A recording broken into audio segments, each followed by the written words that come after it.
Well, hello, everyone, and welcome. Cynthia Tomane here with Interactive Brokers, and thank you for joining today's webinar that's being brought to us by McAlinden Research Partners. Now, this research is available on your Trader Workstation platform. And what I'd like to do is introduce Rob Davis as the Managing Director of McAlinden Research Partners, who's going to be delivering today's presentation. So, Rob, thank you for joining us. Also, would like you to know that we do have not only Rob on hand today, but we also have Sean McGovern, who is a Senior Analyst with McAlinden Research Partners as well. So please join me in welcoming both of these gentlemen for today's session. I'm going to go ahead and let's pass the controls over. And if you can share your screen, Sean, we'll go ahead and get started today. Thanks for joining us. So thank you so much, Cynthia, for that wonderful introduction. And we'll just start off by saying how happy we are, how much we appreciate working with Interactive Brokers and having our research available on the platform. And I'll begin just by giving you a little bit of background on this firm. So you'll notice the name is McAlinden. So who is that? So this refers to Joe McAlinden, who is our founder and leader, and the process that we go through. So Joe is a gentleman who has been in this business for over 50 years, started as an analyst, a firm called Argus Research, ended up as the CEO of that firm for some years before being recruited to Dillon, where he was the head of research and also the chief market strategist. So he's the guy who would go in to Fidelity to sit with Peter Lynch and the other portfolio managers, or to JP Morgan, or to Alliance Capital, who paid Dillon to hear Joe's thoughts. And a wonderful guy, a very brilliant guy, who remembers everything that ever happened to him from his business school classes to the present. So wonderful perspective on the markets. And over those years, I should say that from Dillon Joe was recruited to Morgan Stanley Asset Management, where he was also for quite a few years in charge of investing some $400+ billion. And over all of that time, Joe came to the conclusion that it was a heck of a lot easier to pick securities if you were fishing in the right ponds, so to speak. And so he developed a methodology for looking at a lot of news and data to see where change was happening in a big way, the kind of change that might lead to an opportunity to make money. So what we do is a reflection of that idea. We do not any longer do earnings models, meet with company managements, and all of those traditional things that research departments do. We simply spend all our time looking to identify where the rock has dropped into the pool, the ripples are ripping out, and what does it mean? And it could refer to something like Brexit, or Macron being elected in France, or any political event, what's happening in Venezuela right now, anything that could have an impact on markets. And obviously, from what I just said, it could be any place in the world. It could be what's going on with Modi in the election that's happening right now in India. What are the things that will affect securities someplace, some group of stocks, or some currencies, whatever that may be? We're looking to be early in identifying the trend.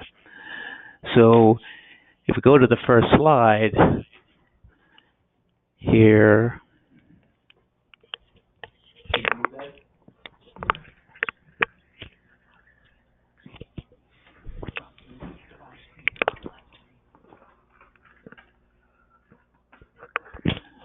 so the first slide, you'll see it says change-driven thematic investing. And you just can look through those bullet points and see that efficient market theory argues that market prices reflect all information. And you can see these points for yourself. This is traditional thinking. And if we go to the next slide,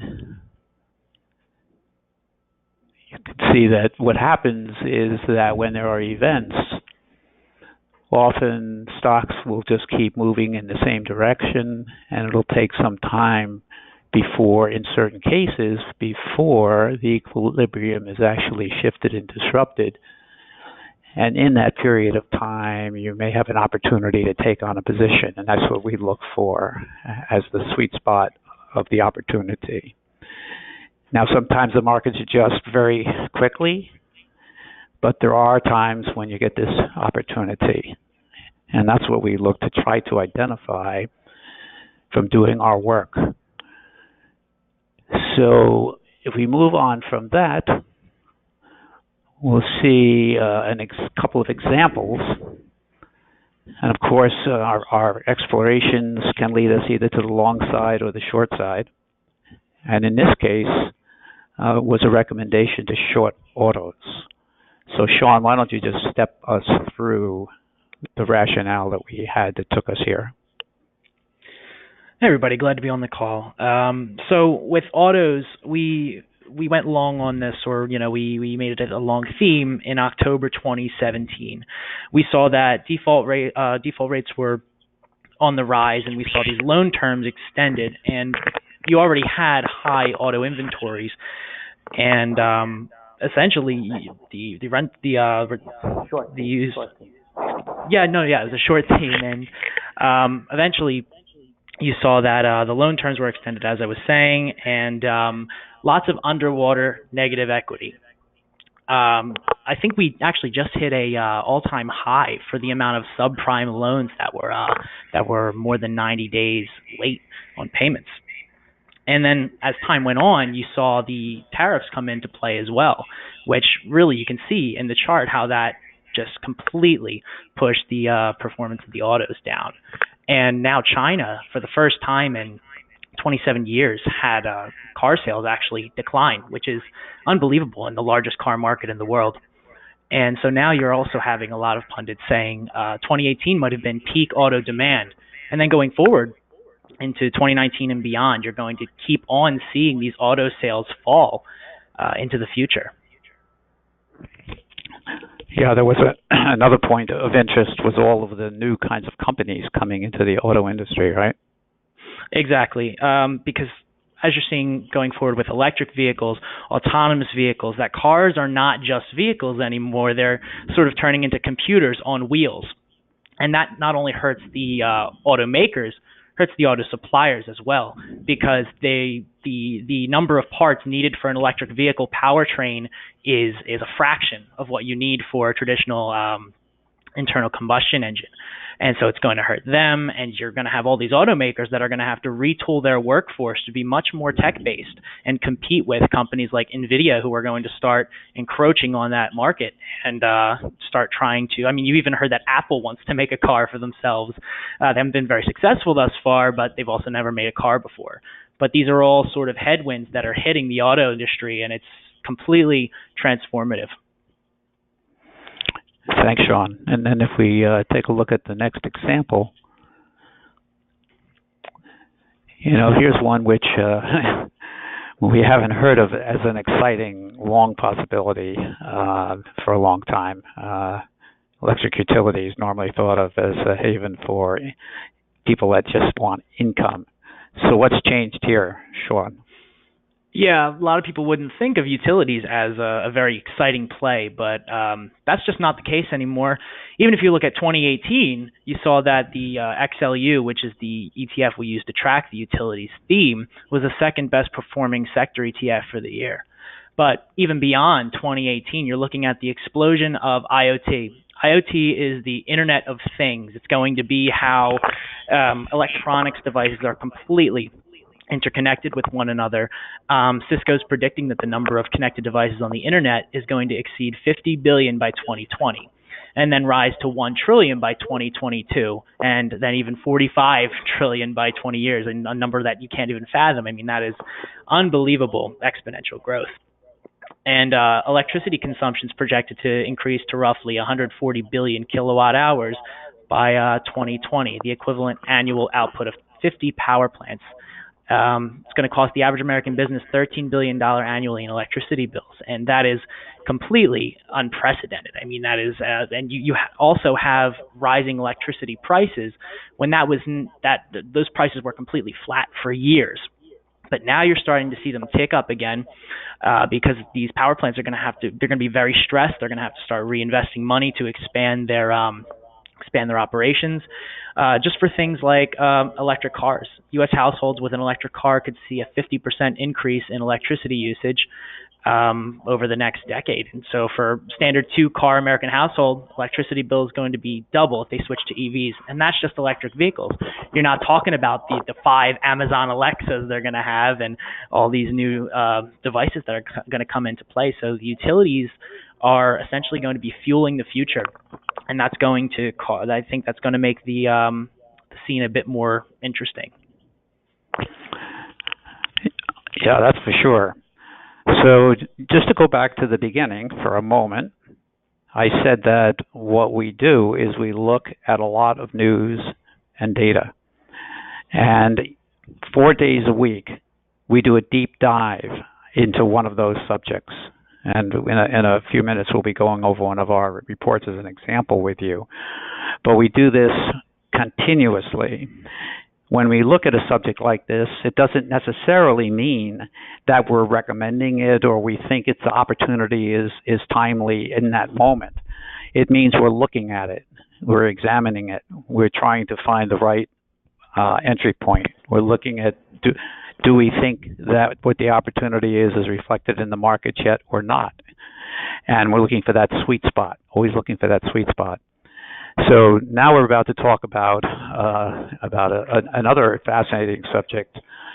And of course, we hear about all these technologies, and often it takes years for these things to be actually implemented. Right now, we hear all about 5G, and that's going to be huge. But it's, where is it right now and how to make money in it right now?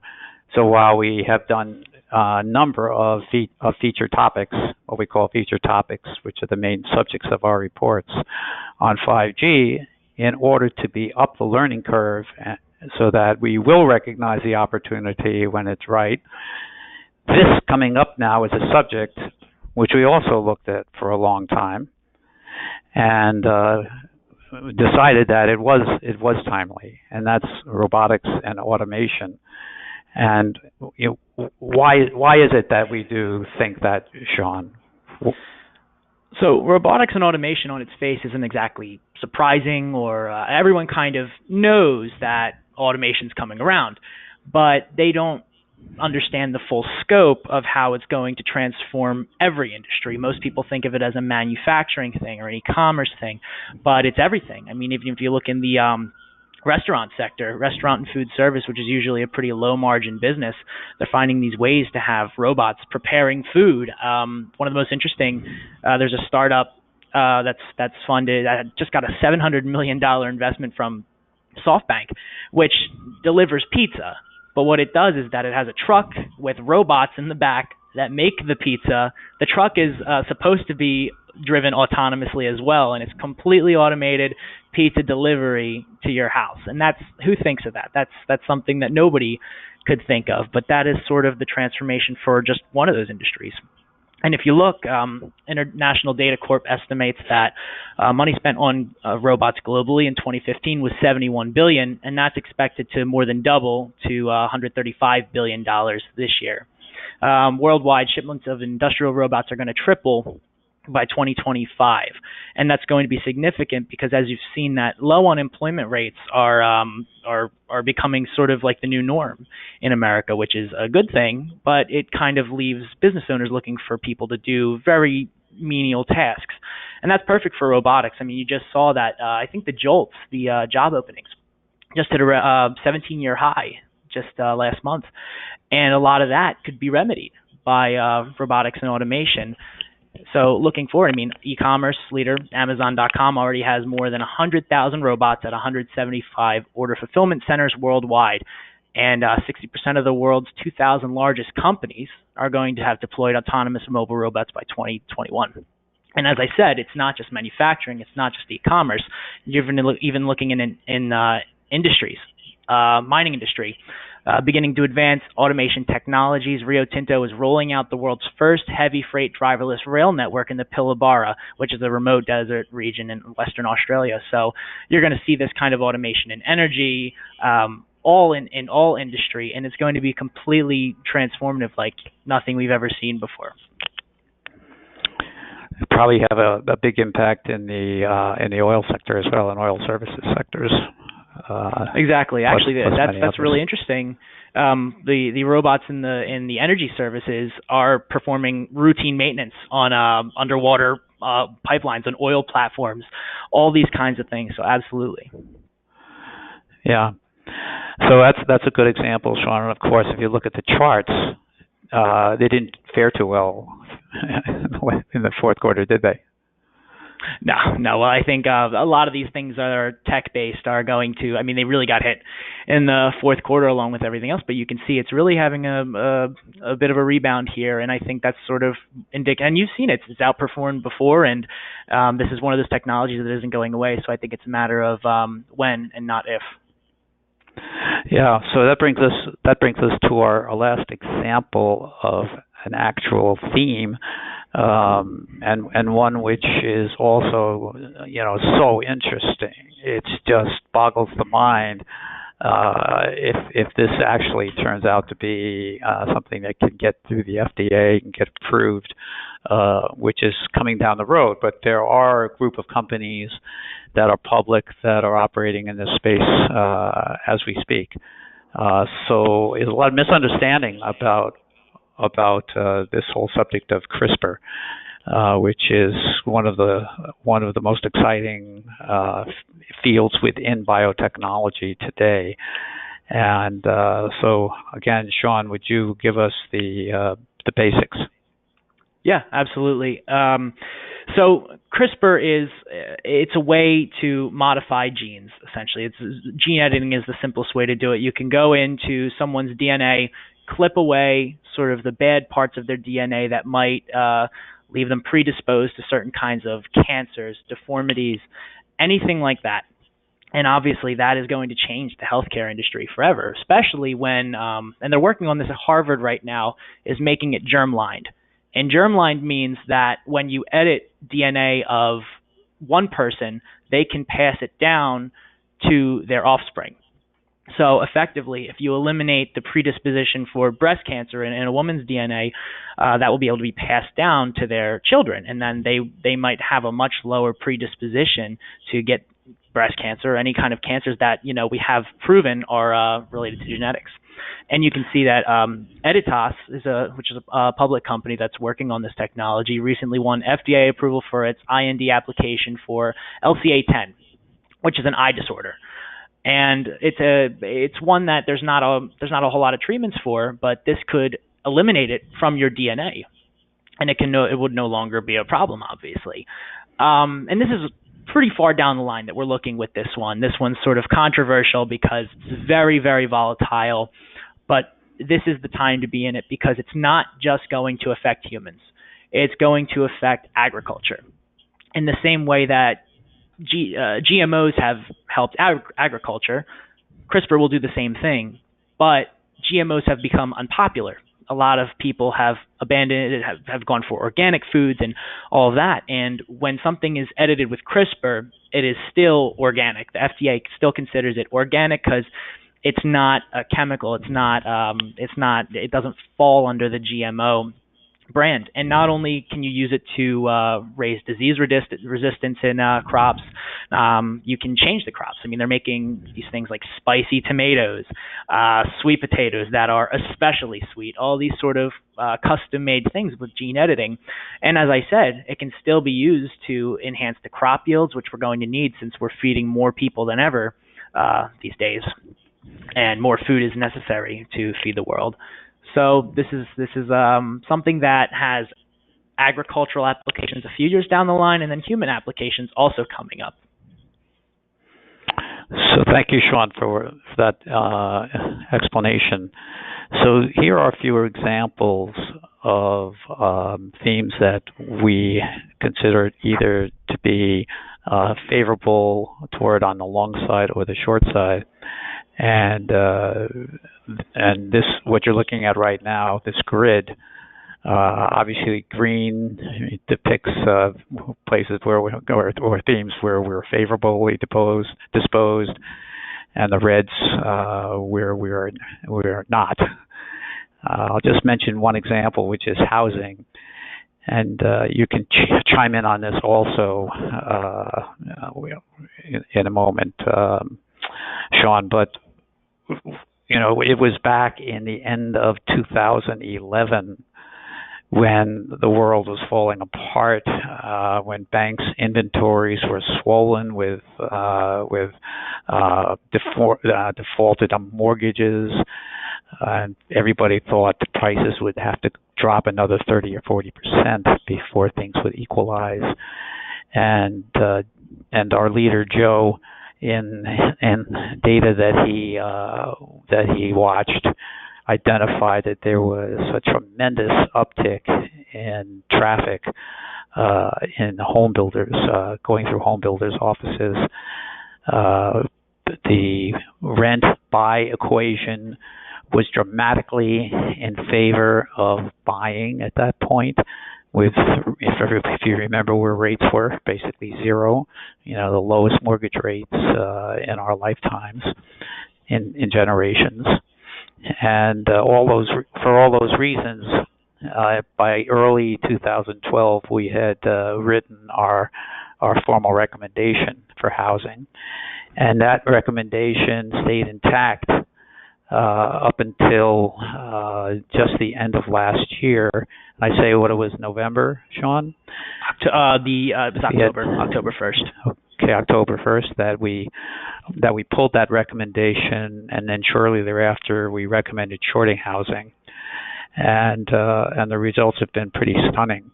That purchase versus rent equation had completely flip-flopped, and you'll be welcome to go and see the reports for yourself if you want to do that, or send us a note and we'll send them to you with the rationale. But it had completely changed 180 degrees, and so we went short, and that's been a very effective recommendation. So that's sort of an overview. And it's a subscription-based model. Coming in through IB gives you a good advantage. We're on the platform. We also periodically post ideas on Traders Insight, and we're always available to chat with our subscribers. And as I mentioned, we may look at a subject several times before we decide either yes or no that we actually want to come out with a favorable opinion, obviously, which we communicate through our daily intelligence briefing reports. And Sean, it might be a good idea to take a moment now and look through one of those reports. Sure, let me bring it up. So I'll bring that right onto my screen here. So this is just to show you kind of the format of what we do. And so just going to, for the moment, not get into the subject matter, which is the rise of games as a service. So software as a service, and now we're seeing games as a service start to emerge as a concept. But the point is that every day there is some featured topic which is the main subject of the day. And at the top, we see the beginning of the report. And then if you just look down this report, below that it says updates on previous featured topics. And in our work of looking for great material on the featured topic, we often come across updates on things we've written about before. So these points here under economic and trade or monetary policy, banks, lasers, satellites, defense, technology, big data. All these subjects are things that we've written about in featured topics in the past. And so people, when they look at this report, they check the featured topic, then they look at these subjects, and they see if there's anything here that they are particularly interested in, that they want to dig in, that either might affect an existing position or something that catches their interest and maybe they want to look at, in which case they click on that link and they move forward. Now, below this, you'll see another whole aspect of our reports, which is Joe Mac's Market Viewpoint. So I mentioned before that Joe was the level of a person when he was in the business working with Dillon or with Morgan Stanley, where he would be asked to come in and sit with the portfolio managers, the decision makers, to hear his views about what's going on in life as a strategist. So he has always written monthly pieces on subjects that he considers to be timely and worth exploring in depth. So this is where we keep these reports, and when he comes out with a new one, we flag it, but we also keep the last several, and they're also all available on our website. So the most recent report was patience, and we'll talk about that in a moment. But Sean, if you go back now, let's go back to the featured topic, and just to show that at the bottom of this first write-up where it says read more, you can click on that, and that takes you to the full report. So you're seeing here now the full report on the rise of games as a service. And so here is our write-up, and as you read this write-up, this is what I call a deep dive into this subject. You'll see several links that you can look through, and then as you continue to go down the report, you'll see that it ends with a couple of charts where we reflect a way to represent the theme versus the market. But now if you go back to the top of this report, where the blue link is that tells the title, and you click on that link, now it'll take you to our source material for this report. And as I said, we look at many sources of news and data. Well, what we've done here is we've chosen several articles to include that we felt were the most useful in getting the gist and the real story here of what's going on with video games. So you'll see this write-up, which is a summary of the article, but at the end you'll see this BL, and that is a link to the actual article itself. So if you want to, if you feel this is a subject you really want to get into, you can read our report at the top. You can go here and you can see our summaries of our source material, but then you can click through and see the actual source material itself. So how deep do you want to go? You can get there by following through on this one report on this subject. And I guarantee you, you will be very, very up the learning curve relative to your peers in this subject if you follow through on this. Now, we do this 4 times a week, as I mentioned. And on Friday, we do a summary report of the week because some of our clients like to be able to take that home on the weekend. But as I said, 4 times a week, you're getting a deep dive in one of these subjects by being a subscriber. So we have all kinds of clients. We have sovereign wealth funds, very large hedge funds, very small registered investment advisors, and everything in between. And some people like it because it gives them a very neat way to keep up on these kinds of subjects, which we all, as people in the investment business, we want to at least be conversant. We want to at least be able to have an intelligent conversation in these kinds of subjects when they come up, where a client asks us about our thoughts on them. And by following our work, you'll have that. In addition, you'll have our thoughts on themes, on what's timely. And you may or may not agree. Of course, that's the way this business works. But we will intrigue you, and we will give you tremendous information that will be very well presented. I ask you, how do you keep up on all these things? It's impossible. We help. So that's what our product is. And Sean, what do you want to add? Yeah, I think you put it together really well, Rob. It's a layered approach. As I'm going to scroll back up to the top here, you see the featured topic, gives you a summary of that, which is, sort of a broad thing. You read the featured topic. That's another sort of summary of the whole thing. You can just go deeper and deeper into it as far as you want. And then that link will take you to Business Insider source material. Click on that, Sean, just as an example. Good. Takes you right to sort of what we were looking at when we were building this report together. And you can do that for pretty much it's not just these bigger sources. We use smaller. This is from a site called AltChar. It's not exactly the New York Times, but it's got plenty of information about video games, which is the topic, and it's information that you probably would not come across on an everyday basis, looking for yourself. So as Rob said, we do it for you. Yeah, a lot of times we may be using Barron's or the Journal or one of those, but quite often it's these obscure industry sources where you get tremendous information. And as Sean said, it's not something that would normally you'd come across, but we're putting it on your plate in a neat way for you to consume if you want to. And you can just look at the top part of the report and in about 30 seconds decide if there's something there you want. If not, then we'll see you tomorrow. But over the course of a month, you're liable to see quite a bit, and this will be a very valuable resource for you. That's our hope. That's our pitch. So with that, Cynthia, shall we see if we have any questions?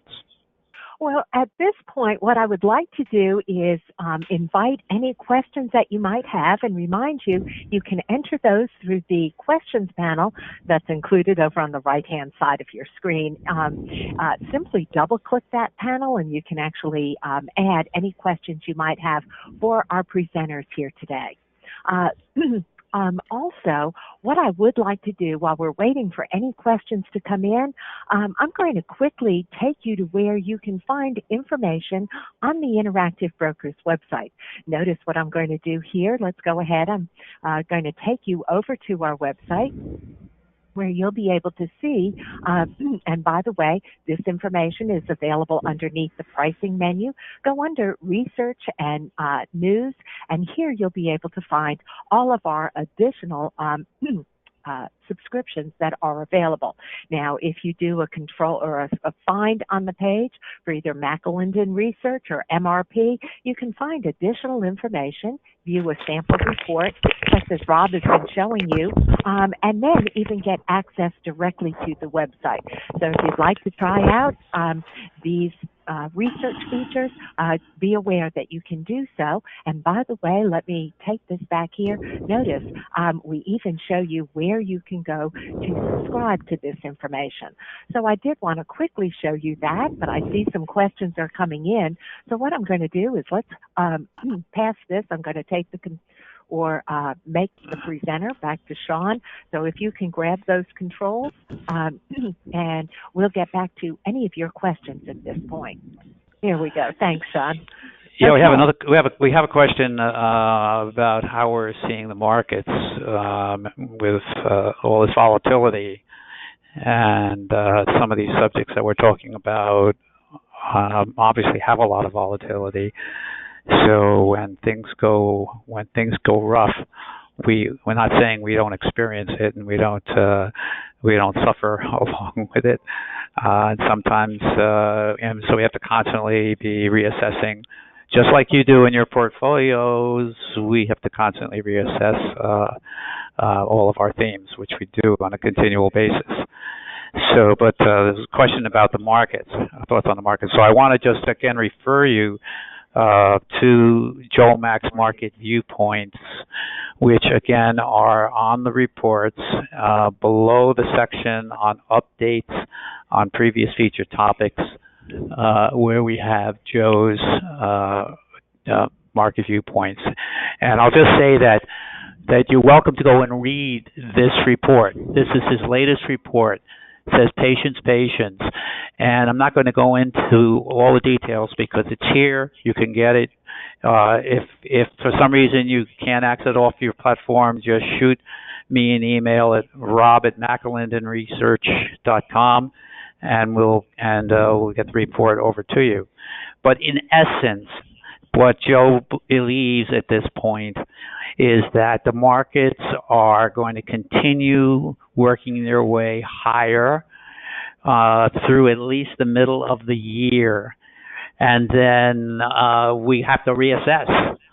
But he believes that if there's going to be the beginning of a serious downdraft, that it's going to come in the second half of the year.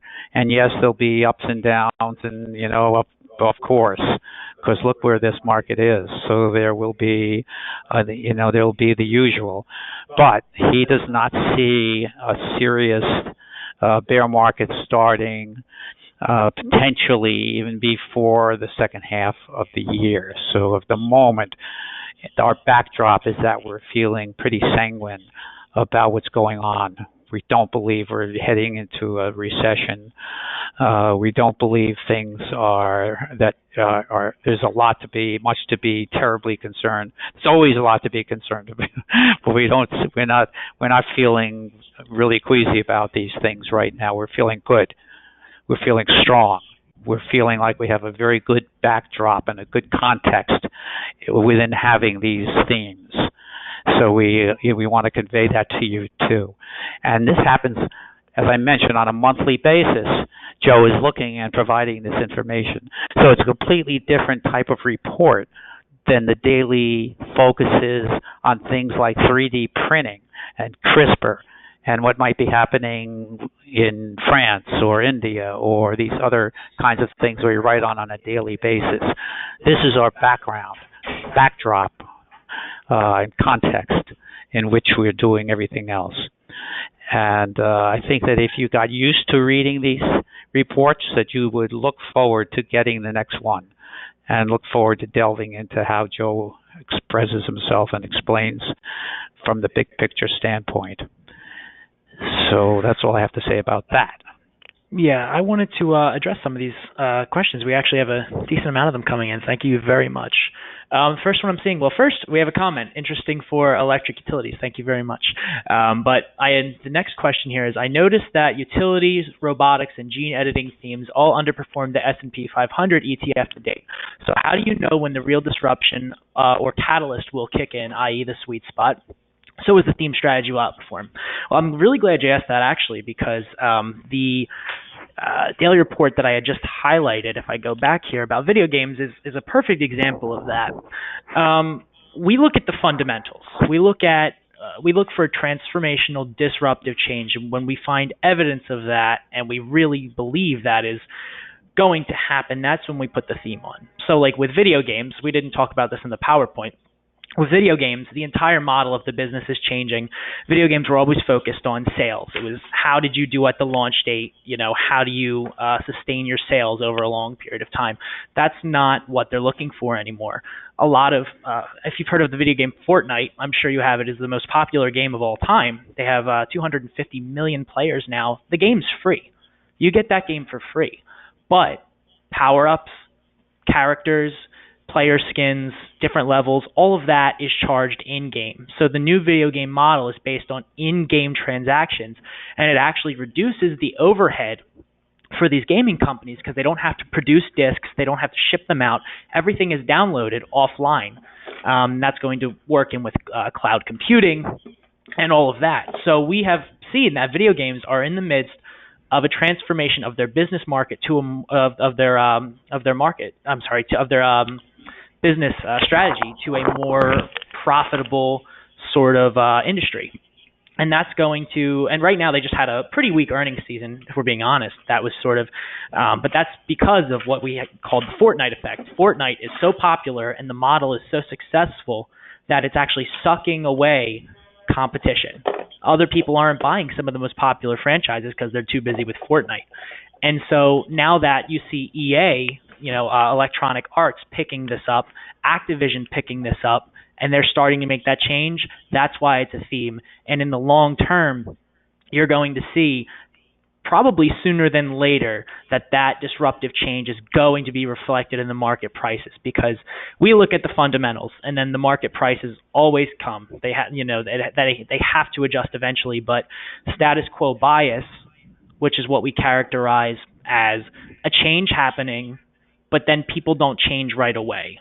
There's a period in there where the change happens, it's transformational and it's better, but people don't adjust to it right away.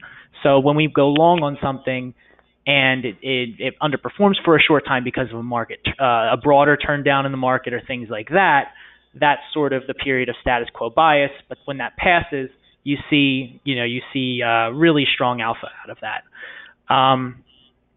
So the next question is, robotics and automation looks very volatile. It had a drawdown of 45% last year. How seriously are you backing it? What if the bet goes wrong? It can cause real damage. What point did you go long on this?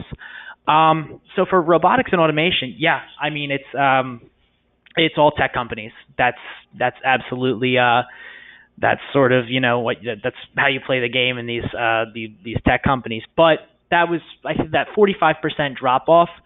A lot of that was rising interest rates, broader turn down in the market, and as you can see, it bottomed out right about where the market bottomed out. As I said in the last question, these fundamentals are what we look at. We're looking for the change, and we put that on back in July 2017, and as we were talking about, the tariffs came in after that, the interest rate hikes, and all that. So I think my last response kind of answered that question well. Rob, do you have anything to add to that? No, we get whacked sometimes, and that's part of it. And we're constantly reassessing whether or not we're correct, whether it's a good call or a bad call. And sometimes the markets crush us like they crush everybody else. No question about that. Overall, all of these themes that we expect that they will end up being very positive contributors of alpha. But we do live through very rough periods. Yeah, I think that's the best way to put it. But we are backing it seriously. I mean, we do updates pretty frequently. I think since we've put that on as a theme, since we launched the robotics and automation theme, we've done at least 4 or 5 updates on it over those months, highlighting performance, different changes in the market. I mean, all you have to do is think about we did one recently that was fascinating on the food service industry and how robotics is affecting it. And just imagine McDonald's at some point in the not too distant future, you may walk in and there'll be one person and the rest will all be robots. And that's happening. It's like in the process of happening right now. So it's not like that's pie in the sky. It's happening in the last report we did. If you're interested in the subject, send me a note and I'll send you all we have, written on it recently. The amount of capital that's being deployed in robotics around the world at this moment, as we speak, is enormous. And it's in process. It's happening. And we believe it's going to be a tremendous change driver. Yeah. So the next question I see is, any recommendations on currencies? Well, we don't do recommendations. Our themes are not exactly recommendations. They're themes and things we are watching. But as far as currencies go, if you do read our viewpoint from last month, we do talk about currencies and the effect that we believe that the dollar is going to remain strong for some time. It's maintaining its strength, but we do believe that it's going to start weakening throughout the next half of the year and into 2020. And if you want more on that, you should actually read viewpoint from last month, patience, and there's some really great stuff on that. And here's a question for you, Rob. Do you have a subscription model for people who don't need all your information on a weekly basis, but are more on a longer-term frequency, e.g. quarterly, especially since you're positioned for long view trades? Happy to discuss specific needs with anybody. So glad to discuss that with you. If you send me an email at rob@McAlinden Research, and let's see if we can work it out. Great. And so the next is, how do you differentiate yourself with so many research companies and people like IBD, Aurora Report, et cetera, et cetera? Yeah, that's a good question. And we differentiate ourselves, we think, by hopefully you got some idea by what we showed you in our really laser focus on dealing with these kinds of subjects that are transformative and that we believe are such that will continue to change the world around us as we know it today and cause a certain group of securities over time to way outperform. Yeah, I mean, the differentiation with us is, I mean, first of all, we take IBD and all those, we take those into our research, actually, and we sort of aggregate from those companies, but it's not all financial sort of newsletters we're looking into. I mean, we look into all the data from ISM, all of those sort of like really in-depth data reports that obviously IBD is doing as well, but we're taking different perspectives. We're taking different perspectives on that data from all over the place.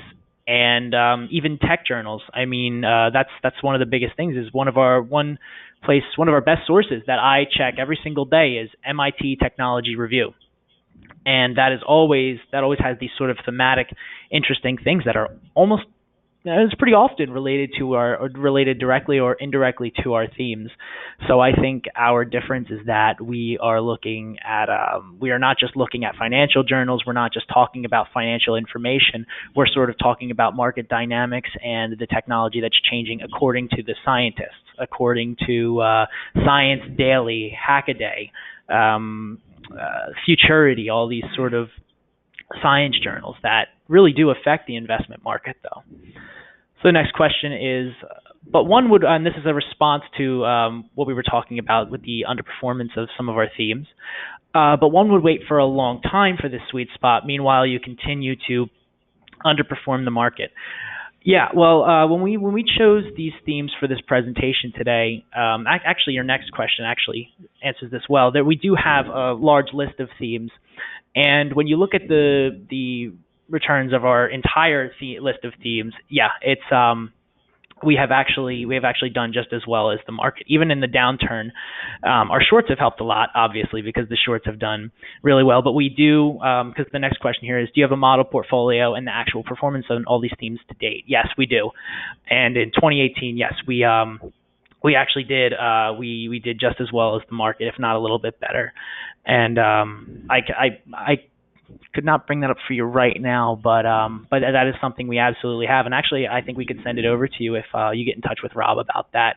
That a lot of our themes have done pretty well. It was just a really tough fourth quarter that sort of drove down the performance. Even the third quarter was a little rough with the interest rate hike. So, but yeah, the time that you wait, sometimes we are early, absolutely. But the performance of other themes usually picks up the slack where some of the other themes underperform. And where are we at here? Lost my place. All these different themes, wouldn't that just diversify your alpha and end up being beta performer? Rob, do you have anything for that? I guess that's because Joe believes in diversification, and really our themes are a reflection of how he would run an actual portfolio, how he did run an actual portfolio. It's how he ran the money that he managed at Morgan Stanley and elsewhere. So it's a true reflection of how he used baskets of stocks as opposed to specific stocks to represent his longs and shorts. but it's exactly that process, and over time it's done very well. So yes, but you're right. There's a lot of themes, and we're always in the process of arguing and debating amongst ourselves which ones should be closed or what we want to add, and it's a constant debate, just as it is, I'm sure, for you within either in the mirror or with your colleagues. Yeah, and as we said earlier, is that the theme list is only one aspect of our product, which is we do plenty of reports that are not about our themes, things we're looking at, macro outlooks in the viewpoint, as well as just aggregating information. So you don't have to agree with a lot of our themes. There's some people in the office who don't agree with some of the themes sometimes. We go back and forth on it, but that's really one aspect of it. But we do believe that those that we are highlighting really are the things that are going to shine and have the best performance. And as we said, sometimes they underperform, but when they do hit that sweet spot, which we decide, that they're getting close to based on the fundamental things that are happening in the market, that big outperformance, we have a name for it, but when it hits that big outperformance, that big change when the status quo bias passes, that is when you see like really, really strong alpha and long-term investments. I mean, when you invest, sometimes it takes some time, but that's just that's how you do it. Sure, and I just want to mention that if you just go back to the updates on previous featured topics section in our daily report, bring that up. So, folks, you'll notice here that next to banks, it says theme alert. Next to defense, it says theme alert. Autos, theme alert. So these are updates in subjects where we have active themes going on. But if you look at all the other subjects that don't have a theme alert, those are all things that we're just exploring. So as Sean said, a lot of times our reports are not about our themes. They're about things that we're looking at where we're also seeing an enormous amount of change, and where we believe they're the kinds of things that you want to be and we all want to be as an investment professionals. We all want to be conversant about. We all want to have an opinion, and we want to be in a position to make a decision. You may disagree, you may agree or disagree with our themes, but it will make you think. It'll make you consider. It'll challenge you, and you're welcome to challenge us back. And that's what the process is. You don't decide to buy a stock because a broker calls you up and says, my analyst says you should buy XYZ. You don't just naturally go out and buy it. You do your own thinking. You do further research. I mean, it's not like I ever called a client and they said, or even back to Peter Lynch, who I did cover for a long time. He never took my word. He then went and did the rest of his work, and I'm sure that's what you do too. But we will challenge you every day. We will give you tremendous information every day that will help in your thought process and help keep you up to speed on these subjects because of the way we put our reports together. Yeah, I'd agree with that. We have one last, or maybe there's some more, but I think it's sort of slowing down here. But here's this a really good question, actually. What is your typical time frame when you go short long on a theme for payoff or exit if not working?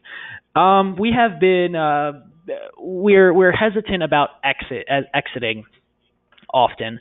What we have to get better at is exiting when we are sort of winning. As you saw with the robotics, we've had times where it was doubling the market, and we get greedy. But the payoff is usually when, once again, we don't go by the price so much as the fundamentals. We had a theme on palladium not too long ago that was amazing. It defied the market when it was in a turn down, and we got out of palladium. Even though the price continued to go up, we see that we might miss that opportunity next time because palladium is used in car engines to reduce the emissions.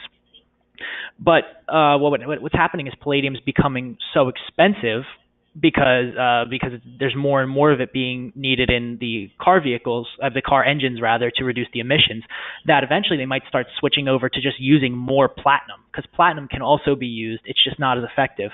But if the palladium becomes too expensive, they'll just start using larger amounts of platinum because the platinum price is going lower.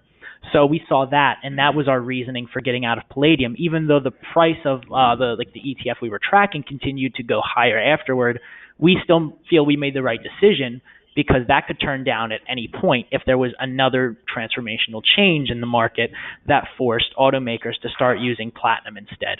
So once again, we follow these fundamentals in our decision-making process to get in or get out. Yeah, so I'd say that we're not perfect, but we're pretty good. Great source of information on subjects that are changing life around us.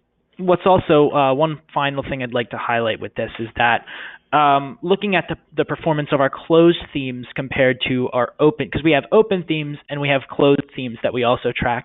And our closed themes, for the most part, I would say almost all of them have closed with positive returns, if not market-beating returns. And we also track those as well. So we have a portfolio tracker for our open themes and closed themes. And as I said, those closed themes, we usually close them out with very good performance. And with a subscription comes full access to our website, to the history of all our work that we've captured on these topics. So if you're interested in you want to go back and you want to look at 3D printing, or you want to look at robotics, or any of those kinds of subjects, we can put together everything we've done in that subject in one big report for you that will give you like the encyclopedia on that subject. So that's all I have to say. We have any more questions, Sean? No, that seems like it's all. That's about it for the questions, but yeah. Okay, so again, it's Rob at McAlindenResearch.com. Appreciate you all participating and your questions and your challenges, and we deal with that, and that's what we live with every day, as you do. And we'd love to hear from you if you would like to be in touch. So, Cynthia, I think we're about wrapped it up. Well, thank you, Rob and Sean, for today's presentation. We really appreciate McAlinden's involvement in the webinar program. Also want to thank all of you for participating with us here today. Want to remind everyone that we have been recording today's event, and each of you will get a direct link to today's recorded playback soon after the session ends. So if you do want to come back and review any of the concepts that were covered here today, simply watch your email later on this afternoon. Those of you watching this as a recording, you'll also find that the webinar notes will be listed along with the recording on the Interactive Broker website. Underneath the education menu, you'll find the webinars section that gives you access to both live and recorded versions of our events. So with that, we will sign off today. Thanks everyone for your participation. You can all exit using the X in the upper right-hand corner of the screen. Have a great rest of your day, everyone, and watch your inbox for a follow-up to today's session. Thanks all. Have a good one.